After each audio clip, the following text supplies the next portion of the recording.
There's not a paragraph, a briefing paragraph that could describe his strategy or his goals.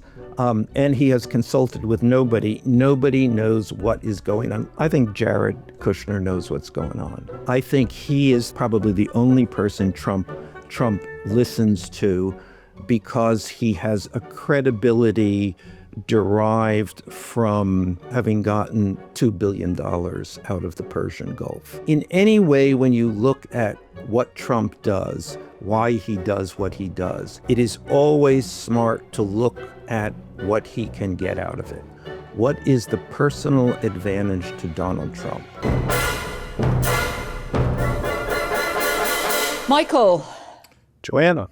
Michael, I can't take it anymore. I really can't take it anymore. It is pouring with rain here. It has been the longest winter in living memory in New York. Every damn day there's snow or rain or ice. The sun seems to have disappeared. We're at war. The New York hear Knicks on social lost media that it's last going night. to be in early spring, however. Oh, please, God. I I mean, just need something. If you trust social media, which Well, it could be clearly AI we slop. should not. Yes. Is it AI slop saying it's going to be an early spring? I don't know who it is.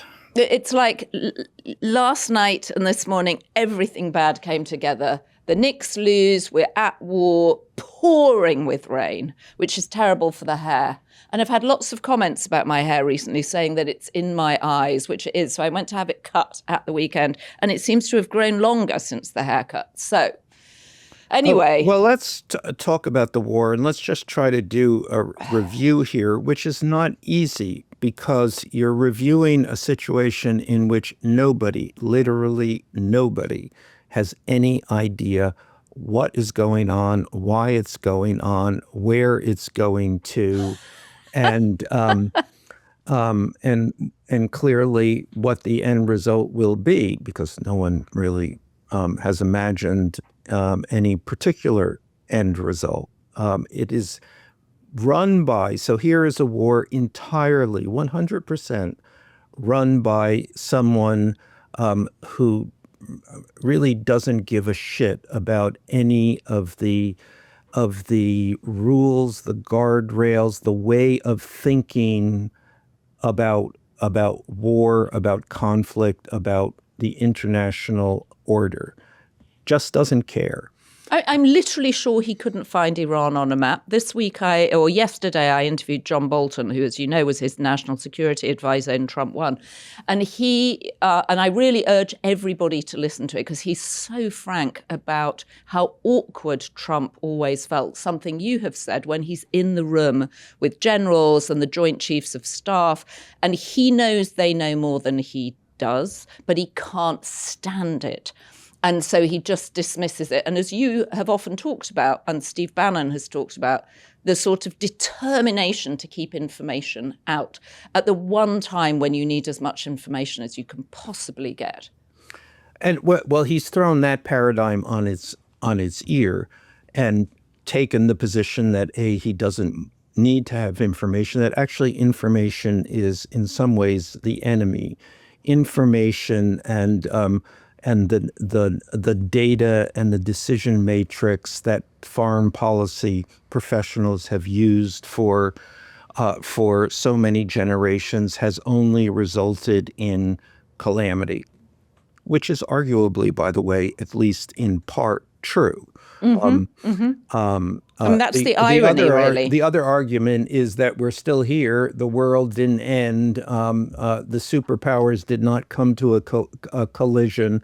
The economy in actually throughout the world has only improved. Living standards have only improved, and that it is other than a few forever wars, and I don't mean to minimize this, a kind of remarkable time. But nevertheless, obviously, there are those forever wars, which, just to make clear the context here, Trump ran against. In a way, he became one element of him becoming president both times was to say that there would be no more forever wars. He would not go to war war was for smaller minds than his, and he could solve any conflict that might lead to war. Right, because for him, foreign policy is simply a matter of his relationships. He likes Vladimir Putin. He and Putin get on. It's all great. He's going to see Xi. He's going to have the biggest parade in Chinese history. It's all great. That's how he sees everything, through the lens of his relationships. Right. Now, we've discussed before, the other day I noted how much winning is important to him. Mm-hmm. Winning defines him. That dominance is the theme certainly of this second Trump administration. The more dominance you can show, the more dominance you can display and prove, that means the more dominant you are. And the more dominant person has more leverage, and therefore the more dominant person gets more. So that's also part of the background, the Trumpian background in the fundamental Trump contradictions, which lead to this present moment in which no one can interpret what he's doing or why he's doing, and how he will proceed from day to day. Well, and the messaging of why we are doing this really has changed moment by moment. So, and it seemed to ratchet up yesterday to Trump almost shouting that the reason we were doing it was because Iran was about to launch a nuclear war, which is and that's also contradicted untrue by everything else. So everything is contradicted here, and everything is walked back, but none of it matters. Well, it matters in terms of serving it up to the American people, though, doesn't it? I mean, we mentioned on Tuesday, and the split has only become greater, that MAGA, particularly the factions sort of led by Tucker Carlson and Megyn Kelly, are really against this war, and they don't feel they've been sold it properly either. And it seems like Netanyahu said to Trump, "We're ready to go in," and Trump immediately sort of bustled up to the table. I mean, this doesn't feel like it's been American-led at all. And then he reversed that, of course, and said that they followed America. The Israelis to follow us. So it's But that felt very much like a reaction to the fact that someone had said you were following Israel, and he was like, "No, I wasn't. No, I wasn't. They're following." I mean, it's unbelievable how childlike there it is seemed. that Trump baseline, which he repeats I understand within the White House on a constant basis. Everybody loves a winner. So. Mm-hmm. So if he can win, then everything goes away. Then he has achieved what he wants to achieve, and that consensus will say he's a great man, and I suppose should get the Nobel Peace Prize. And there was a piece in the Journal this morning, which, I mean, this is of course the Wall Street Journal, which is the bastion of neocons, but rather convincingly went through the details, arguing that in fact we are winning this war. That actually, other than 6 American soldiers have died, which is of course bad, but it's not 100, and it's not 200, and it's not the 5,000 that died in Iraq. That everything is going well. We are winning. We are in essence achieving every military goal that we might want to achieve. Oh, how I wish this product had been around when I was in college. It's called ZBiotics Pre-Alcohol Probiotic Drink, and it's the world's first genetically engineered probiotic, invented by PhD scientists, and here's how it works. When you drink, alcohol gets converted into a toxic byproduct in the gut. It's a buildup of this byproduct, not dehydration, that's to blame for those rough days after drinking. ZBiotics Pre-Alcohol Probiotic Drink produces an enzyme to break this byproduct down. Just make pre-alcohol your first drink of the night, drink responsibly, and you'll feel much more like yourself the next day. March is packed with social plans, so don't wait. Act now. Go to zbiotics.com/dailybeast and use code dailybeast at checkout for 15% off your first order. And if you're not satisfied, they offer a 100% money-back guarantee. Except that he may not be winning it at home. I mean, my older son, who never pays attention to prices, in fact, I don't think I've ever had a conversation with him ever about any kind of price, called me yesterday and said, Mum, gas is $6 a gallon at the pump in California, which is where he's living in LA.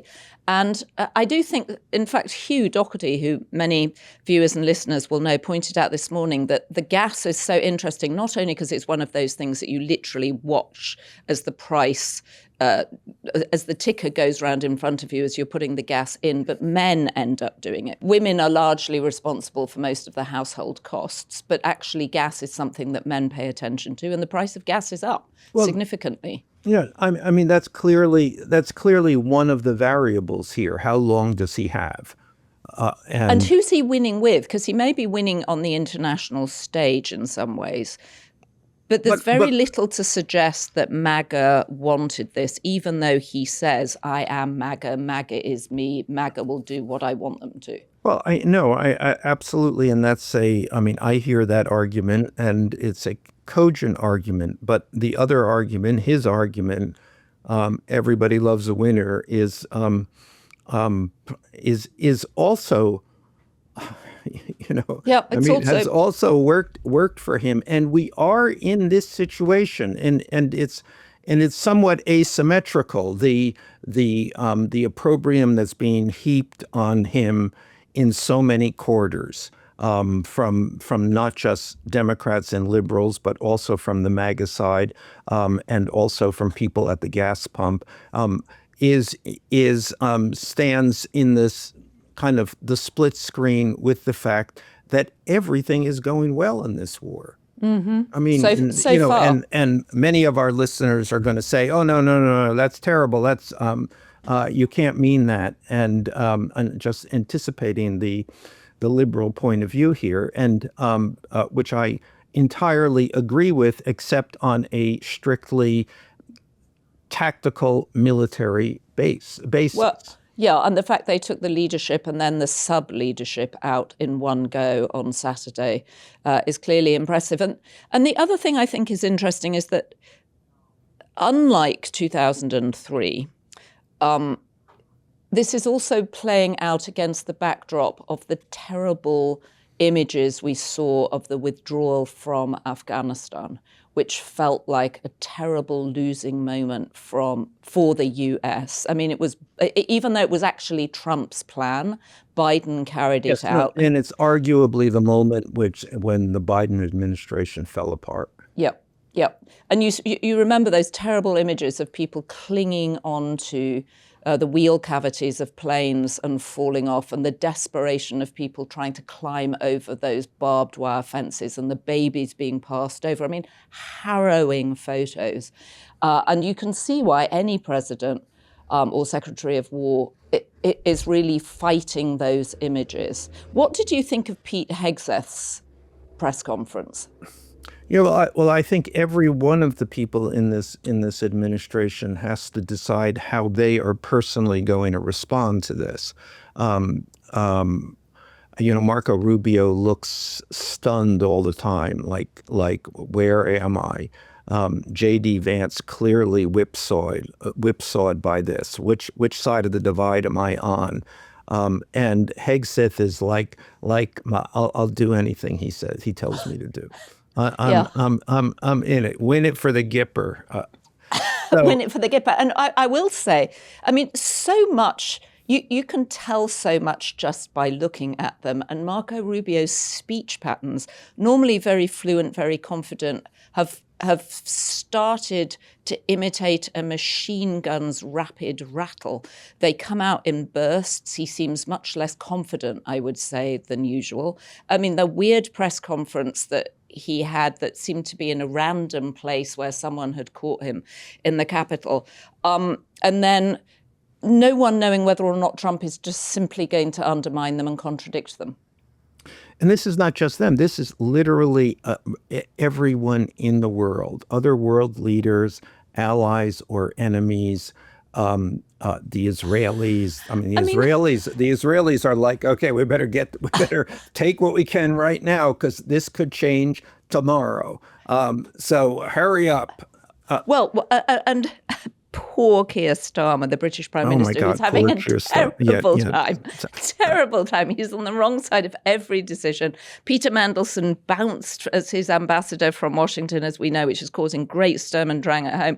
And then, of course, Donald Trump has his fireside chat in the Oval, in the Golden Oval, with the German Chancellor, and leans forward and says he's not very happy with the UK right now. And in fact, Keir Starmer is no Winston Churchill. Withering words for poor Keir Starmer, withering. And of course, British base gets attacked in Cyprus, which I think the Brits hadn't anticipated. And so they're sending out a ship, but it won't get out there until next week.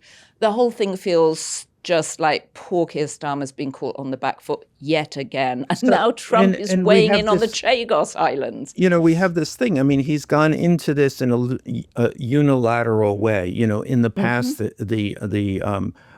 actually the custom in recent generations has been to assemble a coalition of allies. I mean, if only for your PR cover. But everybody was kind of at least on the same page. That was the effort. That was the diplomatic effort. Because there is no page, Trump has no page. He has there's not a paragraph, a briefing paragraph that could describe his strategy or his goals. And he has consulted with nobody. Nobody knows what is going on. Literally zero. Nobody knows. I mean, you see this reflected in the media now on a daily basis. It's like, what do we say? What? And it's endless streams of speculation. I'm going to let you make your comment because I'm not going to interrupt you. But then I'm going to say, I think I know who knows what's going on. But you first. Okay, well, all I was going to say is that the sense that nobody knows what's going on is also reinforced by the fragmentation of the media. So, whatever you see online, you're not quite sure where it's come from. You're seeing clips posted by other people. Half the time you can't tell if it's AI slop because the AI is so good now. And it's very confusing to find things. It used to be that you would go to places, even CNN, and you would have a sense of actually what's going on. And it's very clear they don't know. And at this point, CNN still on the air? CNN is still on the air, but it's really just a series of incredibly long and depressing images of people supposedly looking happy with a series of illnesses. Do they still have those panels on CNN? No, they've sort of stopped with the panels. 100 people sitting on a sound stage? No, I think that's probably too expensive for them now. So they just have anguished-looking hosts wringing their hands about what's going on. And then they have actually, to be fair, they have a very attractive suite of foreign correspondents, I would say. Nick Payton-Walsh, Jeremy Diamond, I'm very happy to hear what they've got to say. But you should listen closely now because they may pass into history in any second now, since CNN now has a new owner or will shortly have a new owner. Will eventually have a new owner, yes. Anyway, it's just very difficult to get from the news media, it's very difficult to get a straightforward sense of what's going on. Yeah, but that's not just that. It is literally nobody knows. I mean, you cannot, nobody knows because Trump doesn't know. Mm-hmm. So the one man making all of the decisions doesn't know what the next decision he will make is going to be. So who's the person you think, because you tantalized us with a sense of you think you know who it is, who knows what's going on? I think Jared Kushner knows what's going on. I think he's the only person truly inside Trump's head, inside his, in this case, of course, his father-in-law's head. I think he is the person who Trump most turns to on this. Probably the only person Trump Trump listens to because he has a credibility derived from, let me not put too fine a point on this, having gotten $2 billion out of the Persian Gulf.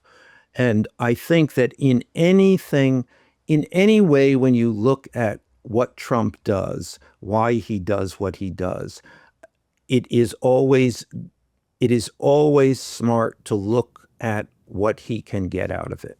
What is the personal advantage to Donald Trump? And I have watched this now for incredibly, since the beginning. And I remember in 2017, the first foreign visitor to the White House was MBS, the then Crown Prince of Saudi Arabia. And ever since, the focus, and people within the White House talk about this rather casually, the focus has been, or a consistent focus has been, on the Persian Gulf wealth. Mm-hmm. So the UAE, Qatar, Saudi Arabia, that's the crescent for Trump of opportunity. And is that why Iran is bombing them all? Well, I think so. I think that they are clearly Trump allies. They clearly want to be Trump allies. Often he is as confusing to them as to anyone else. But that is, and they will be direct beneficiaries if things go right, or even mostly right, in flattening the current leadership in Iran. So I think then you have to ask, and I don't know the answer to this, but I bet Jared knows the answer to this. What's the prize in Trump's mind? His eyes are on the prize. The prize will be what benefits him personally. So perhaps the prize is a new Trump hotel on the edge of the Strait of Hormuz. Sure, that's like a byproduct. But I think when he thinks about this, there's a whole discipline, historical, military, tactical, born of immense experience of how you think about foreign conflicts. It is the discipline that has developed since the Second World War, full of mandarins and bureaucrats and experts and people who actually are very smart about all of this. And Trump is not thinking any of that. Well, first thing, he doesn't know what that is, so how could he possibly? And he wouldn't be interested. No. So the textbook he hasn't read. But what he does think about, and what he has thought about for his entire career, is deal making, real estate. I think he's probably added oil to that now, where sources of capital, and how do you put all this together in a way, and I think that he probably believes it will be to the benefit of America. But he also believes that what is to the benefit of America should also benefit him personally. Right, so follow the grift. And I'm sure the two brothers, Don Jr. and Eric, are also worth paying attention to, and we haven't even begun to talk about the impact they just collect the money. It's Jared. If you wanted to say who is the brains of this operation, and let's, within the context of using brains in a very relative sense, it would be Jared Kushner. The deal maker, the deal guy, as he likes to describe himself. And I was just going to throw in, before you did actually interrupt me, that isn't it Don Jr. who's an advisor to Kalshi, and the betting markets are on fire over Iran, and all sorts of money being made there, which is also a new thing going on, that you can bet online. I would use the word advisor advisedly when it comes to Don Jr. I want to ask one more thing about, and just keep an eye on this, about the war, which is that question that came up before. How long does he have? You know, and clearly in his mind, I mean, they're talking 4 or 5 weeks. That's the timeline we've been given, and it probably is a reflection of how long they think they have.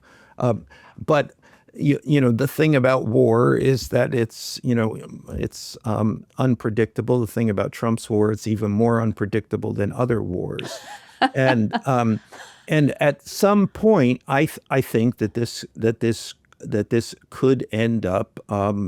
It could be the exit from Afghanistan in the Trump administration. I don't know when that is, but it would be good to keep an eye on that. Well, first of all, we know that Trump himself is going to get bored of the war, right? As he once famously said to the American people, you're going to get so bored of winning. But he may well have had enough. I mean, remember 3 weeks ago, we were still talking about Greenland and Minneapolis and, you know, Venezuela. And we've moved swiftly And on Epstein. from Venezuela. And Epstein. Remember. Well, we'll always come back to Epstein. But he will be bored by it. And then there was a somewhat ominous piece in the Wall Street Journal, I think, yesterday, saying that, you know, Trump is now contemplating a role for the US in Iran, not something that he had hitherto suggested, but I'm sure that's triggered by Jared pointing out there may be some economic opportunities. I do think it would be hilarious if Trump put up a hotel on the Strait of Hormuz, which is now on everybody's lips. It's such a wonderful sounding place, isn't it? The Strait of Hormuz, where 20% of the world's gas passes through every day, though not at the moment. But I like the idea of a whole Iranian Riviera to match. Perhaps you could get points if you stay at the Gaza Riviera. You can go on. It's like a timeshare, possibly, a whole Gulf timeshare. Trump properties. Yeah, well, I mean, just the reconstruction alone will keep the Trump family in billions for many years. Well, perhaps he can build another Trump ballroom out there too, and of course the money will all come from other countries too. I wonder, and I would like to be a fly on the wall of his next reconvening of the Board of Peace. I would offer that we will never again see the Board of Peace. I mean, what's happened to their membership dues, their $1 billion membership dues? And literally the following week, they start being bombed. I mean, I don't think any of them saw that coming. All right, so I think we should at least do a drive-by on the Texas primaries. The Republicans, it hasn't been sorted out yet. They've got to have a runoff. But we've got Ken Paxton and the incumbent John Cornyn, who's possibly the most boring senator of all time. No, and it's but they've been going devastating at for it him that he's been forced into a runoff with a crazy person, a corrupt and a crazy candidate, an incredibly in successful politician in Texas. I mean, a politician Attorney General. whose political obituary has been written even more times than Donald Trump, and yet he continues and he prevails and almost in some official capacity represents the worst that politics can offer at any time in any place. So he could be a potential Republican presidential candidate then. Yeah, you know, and I mean, even within the White House, within the Trump circle. So Trump has announced that he is going to endorse Paxton, one or the other of the Senate candidates, and which will likely actually tip the race. And it could very well. I mean, within the White House, Paxton is thought of as all of these things: corrupt and crazy, but useful, loyal, useful, and on their side. And he's narrowly missed all sorts of censures as Attorney General. Yeah, well, and he has been indicted and. I mean, he narrowly missed one because his wife voted for him. Were she not to have, I mean, his wife, who was in the Texas legislature, he needed her vote or he would have gone down. And which was always problematic because they have a lot of domestic issues. Well, he's what is the word? Adulterous, I think, which, I mean, we haven't even gotten into Tony Gonzalez and that crazy story of the congressman who was harassing, at least as far as we can tell from texts that have been released, one of his junior employees. They then embarked on an affair, and then she set herself on fire and killed herself, leaving an 8-year-old child behind, which is a truly devastating story. Yeah, Jesus. But the Paxton thing is also interesting because that is the possible key to flipping the Texas Senate race to the Democrats. So, Paxton is a highly polarizing candidate whose ceiling is, whose maximum ceiling could mean that the Democrat wins for the first time in Texas since the early 90s. Right, and the selling point is that he's crazy and at the same time obviously compelling, but it may be that people have just had enough of crazy. And James Tallarico, who's a member of the Texas state legislature, beat Jasmine Crockett, who's the congresswoman from Texas, for the Democratic primary ticket. I interviewed both of them. They're both incredibly lively, intelligent. Kamala Harris endorsed Jasmine Crockett, which clearly didn't, well, we don't know if it made any difference, but it didn't make enough difference to get her the ticket. But and again, you might say about Kamala Harris, what was she thinking? Well, you might say that. And James Tallarico is, enormously articulate. He's finishing off in seminary and he's a former teacher and he's very appealing, very mild-mannered, and feels like he might be able to swing Texas if anybody could. Yeah, well, it's a bet on moderation. I mean, it's that schism in the Democratic Party between should we go to the middle, should we go to the moderates, should we go to people who might possibly have some kind of a populist appeal and appeal to disenfranchised MAGA voters, which is all a kind of hope and a dream, of course, but versus the other thing, which is Crockett was a firebrand troller, bring it to Trump, et cetera, et cetera. Right. So, but I mean, were the Democrats to take the Senate, and if they took the Senate, they would end Donald Trump's, I mean, I've said this too many times in my Trump career, but let me say it again. They would end Donald Trump's political career if the House and the Senate had Democratic majorities. And the secret, one of the keys to winning the Senate is Texas.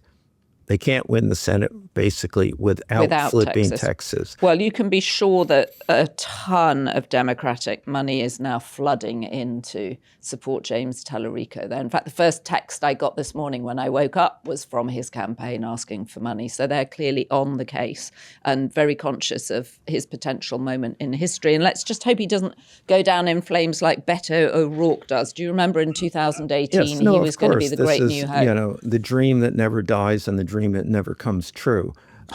So when you got your solicitation, you got a text solicitation? I got a text solicitation. Let me see if I still have it. Hey, it's James Tallarico. Yeah, I got it too. Did you get it too? Our movement won, but flipping this seed will take everything we have. Do the Democrats really think that these constant stream of texts, I get certainly 10 a day, do they think this endears them to anybody? I mean, the Democrats are stupid just about everything. But I would say in this, they're exceeding stupidity. This doesn't work. It can't work. Stop it. As a matter of fact, I spend most of my day going STOP. It doesn't make any difference if you do that. They just pop up again. And some other thing. Colin Allred was the worst Completely. at the last. This is a grift. Everybody knows it's a grift. Shoot yourself in the head, as the Democrats so often do. Okay, so let's move on to a really remarkable hearing this week, that of the Secretary of Homeland Security, Kristi Noem, the likes of which I'm not sure I've seen before, watching John Kennedy and Tom Tillis, two Republicans, going after her in a really... first of all, it was gripping television. Tom Tillis doesn't care because he's now leaving. So he just laid it all out on the table. In fact, you're like, well, where's this guy been for the last, X number of years? It was incredible. And she just sort of sat there batting those idiotic eyelashes. And she looks like an idiot. I mean, she looks like something has profoundly gone wrong with her surgery or generally with her intelligence. Well, you say that, but we can't remember what she looked like before. Remember, on this social is a woman media, you see those things. That is, of course, could be AI, but she looks like a perfectly normal, presentable, even intelligent person until she's been, until the makeover has turned her into a Martian. Well, she really does look like, unfortunately, the Barbie doll that the Daily Beast has consistently said she is, because she loves to change outfits, whatever she's doing. So there's Coast Guard Kristi, there's, ICE Kristi, all of it. But my favourite bit, I think, and I'm sure you have your own favourite bit too, was where Tom Tillis goes after her for the accounts in her book of her shooting Cricket, her 14-month-old dog, and then shooting the family goat.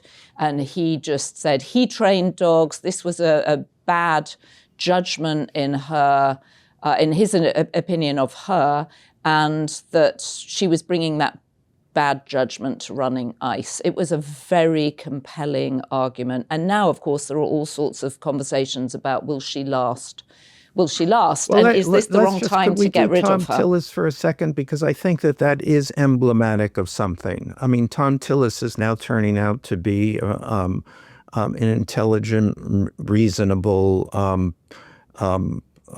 United States senator, asking the questions that should be asked, taking positions that any rational person, even a conservative person, would reasonably take. And so, why now? Why now? Because he's not at risk. He's not running. So these past 5 years, you were just doing what, Tom Tillis? So you're as corrupt as everybody else, and good riddance to you also. True, but at least he's going out, hopefully, with a bang. And it's possible that his performance may, in the end, take Kristi Noem down. Yeah, but I mean, you see the point here. Obviously, the past 5 years, he didn't believe anything that he said. So that is, I mean, frankly, right, but that's politics for you. That's politics. I'd rather have someone who actually believed this Trump junk, rather than someone who has been utterly cynical about it. Well, we don't know what he was doing behind the scenes to try and weaken Trump or to try and create alliances, though I will say it hasn't been very effective if he was trying to do that. That's ridiculous. Come out and say what you believe, I mean, this is easy stuff. But we know that people can't do that because then they get primaried. I don't know why I'm defending these people. I don't care. So then you're going to get primaried. Right, then find another job. It shouldn't matter. It doesn't matter. It shouldn't matter. Stand up, be a man. Well, the point is that regardless of whether or not Tom Tillis is a man or not a man, his performance has led Trump apparently to do what you say he does, which is to call up people and say, what do you think about Kristi Noem? What do you think about Kristi Noem? There was a report in Punchbowl this morning, Thursday, we're recording this, saying that she could be for the chop. But the trouble is that this isn't a great time while the Democrats haven't renewed funding for the Department of Homeland Security and they're in a sort of partial shutdown, that this isn't the right time to fire her. No, and this is in the background of Trump has been so far been adamant within the White House and as he discusses all of these personnel issues, nobody gets fired. He doesn't bend. Nobody is going to force him. And if you are loyal, and she is loyal to a doggish level, but which doesn't mean that Trump couldn't shoot her like she shoots the dog. But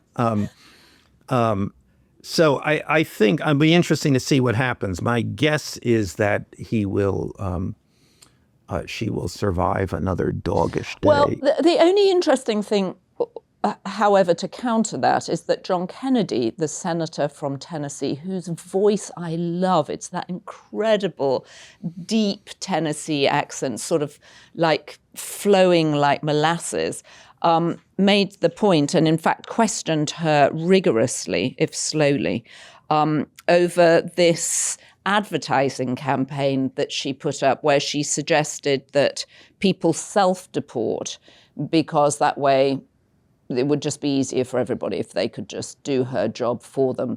He then made the point that this was an advertising campaign that was largely about Kristi Noem and asked her if the president knew about the advertising campaign. She said that he did. Trump is apparently denying that he did behind the scenes. And this was, I think, an advertising campaign that cost more than $200 million.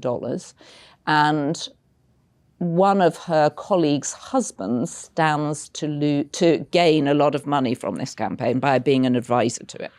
So again, corruption from which Dakota is she from? North Dakota, South Dakota, West Dakota. I think she's South Dakota because it was Doug Burgum from North Dakota, right? It's South Dakota. It was South Dakota. So South Dakota corruption in this advertising campaign, and Trump now saying he didn't know anything about the campaign. And let's not forget Corey Lewandowski here, the lover / advisor who is putting together these campaigns, and and we can assume taking his percentage off the top. Well, incredibly, they also got asked about their relationship and shown pictures of one of the jets that the department uses, which appears to have a bedroom at the back, 4 television screens, where apparently Kristi Noem and Corey Lewandowski have spent a lot of time together. But let's just flag. I mean, the other interesting thing about listening to her is how stupid she sounds. How incapable of actually answering these questions, how bewildered by them, how deer in the headlights she is. Going back to, and we also, as often as possible, I think it's important to flag the moronocracy that Trump has assembled around himself. Well, I would like to point out also that the Daily Beast got a shout out because we had written a report that Corey Lewandowski was spotted taking the garbage out of Kristi Noem's apartment. We should also add that both of them deny that they are having an affair with each other. You know, during the campaign, there was and actually this spelled the end of Corey's bid to take over the campaign, is that he had inserted himself, basically taking over the campaign, basically with Trump's tacit approval, although we don't really know this because Corey just announced that he was taking over the campaign. Susie Wiles and Chris LaCivita kind of retreated to another floor because they didn't know who was running the campaign. Corey moved in, started to fire people, started to move them around desks. If your desk was here yesterday, it was somewhere else today. And he seemed like that was a moment he was going to take over the campaign, except that he then brought Kristi Noem in for a tour of the offices, showing her everything. Clearly, they were demonstrating every aspect of being with someone in a romantic relationship, or at least the public aspects, and that was what Susie Wiles and Chris LaCivita then went to Trump and said, "Hey," and Trump decided for them rather against Corey Lewandowski because of Kristi Noem. Well, and he's, as they refer to him, her special advisor. And all I would say is, Kristi, good job. You've got him well trained. He's taking out the trash from your apartment. That's what a woman wants, a man to take out the trash. Should we mention your friend, Robert Kennedy Jr.? Well, I think we should keep our eye on him because he has certainly been muzzled. Go on. He has been told, and actually this is an interesting example that they have looked at. They have looked at the vax numbers, the anti-vax numbers, and they're incredibly dangerous politically dangerous for Trump and for the midterms and for all MAGA candidates. It is a flatly unpopular position. So he's been told to focus on food. I mean, literally, no vax, food, anything you want to say about food. So it's the MAHA stuff that now is his issue. You can mention that, no vax, no anti-vax. We don't want to hear about it. Well, he tried to take on Dunkin' Donuts this week, which inspired a lot of memes. He said that there was too much sugar in some of their drinks, which, I mean, alarmingly, he's right on the very biggest, sweetest drink you can get from Dunkin' Donuts. But Maura Healey, the governor of Massachusetts, immediately put out a meme saying, "Come and get it," with a picture of an enormous Dunkin' Donuts coffee. And of course, people love Dunkin'. America runs on Dunkin'. It's a perfectly good, in fact, rather delicious for the most part, substitute for Starbucks, much cheaper than Starbucks, and there's lots of them. And the idea that Robert Kennedy Jr. thinks it's going to be a winning campaign to take our Dunkin', I don't think that's the right target for Well, them. no, I mean, it's just an interesting, again, to keep our eye on it. Is the moronocracy being reined in?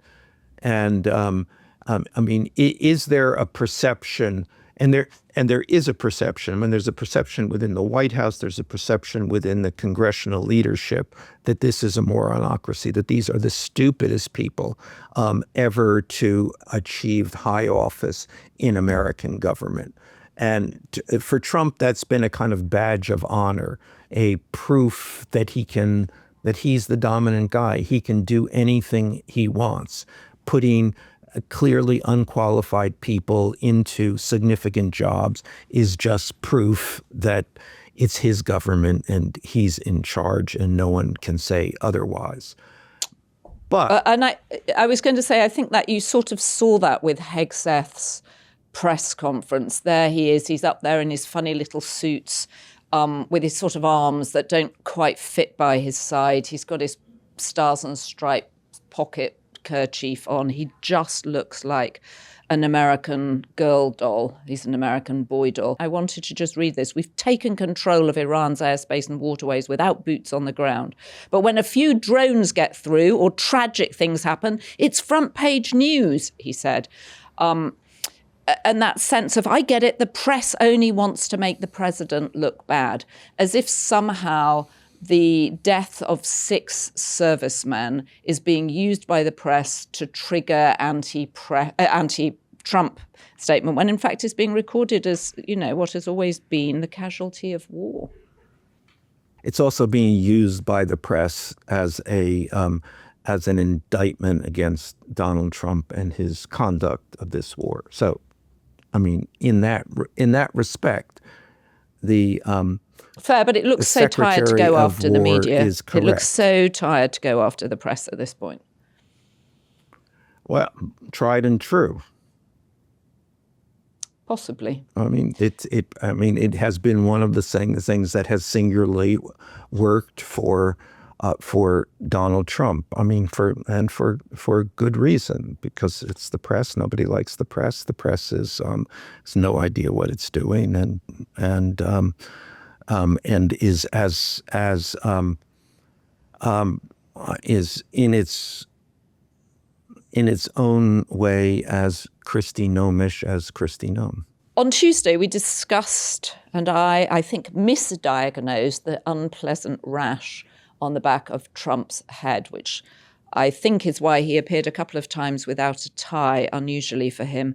But we had lots and lots of comments from people, including comments from doctors, saying that the preventive cream that the White House doctor Sean Barbabella was talking about might actually be something to do with some kind of lesions on the back of Trump's neck, I bet picked up from golf, and maybe some preventive creams against skin cancer or some early symptoms of skin cancer, which wouldn't be surprising because he is 79, as we always point out. You were the diagnostician of this dermatological I was, occurrence. Because I thought it was stress psoriasis because he'd started a war. But now, of course, I realise he's not remotely stressed by the war. In fact, he's enjoying the drama of the war and winning, as you say. And I'm now falling in line with the doctors I've read and many of our commentators that it may be a preventive cream for some kind of lesion or symptom of skin cancer. Not unusual at that age. Well, we should wrap up on skin cancer always, and legions and dermatology. We could possibly wrap up on a limerick. Go for it. All right. This is from Edit, who's a Beast member. The whole world's ablaze in conflagrations, explosions, destruction, abominations. But never you mind, it'll all just be fine now that Melania's running the United Nations. I thought that was quite good. And then Great. Garfried is back. Garfried, thank you. A president hooked on the win. We got a nice note from Garfried. We got a very nice note from Garfried. We really did. And he's been incredibly encouraging of other commenters who are leaving their own limericks online. And we just haven't been able to collect all of them and read all of them out. But I love the fact that we're creating some kind of poetry with this podcast. This is from Garfried. Our Limerick laureate. A president hooked on the win declared victory loud with a grin. With wars like TV and MAGA is spree, the chaos was always the spin. Fantastic. Thank you. So the good news is we have so many Beast tier members now. There are too many names to read out, and we really appreciate your support. And thank you to our incredible team. Whose names I'm always on the edge of my seat for fear that I won't remember. Devin, Ryan, Rachel, Heather, and Neil. Can you remember any of the words from the MOCA test that we know that Trump aced and takes 3 times a year? Legs, they monitor him. Cotton, white. School? I didn't remember school. I only Tomato. Legs, cotton, and white. Legs, cotton, white, school, tomato. I think that might have been the 5. Not bad. You're not yet demented, Michael Wolff. Not yet demented. Tomorrow. We will see everybody on Saturday.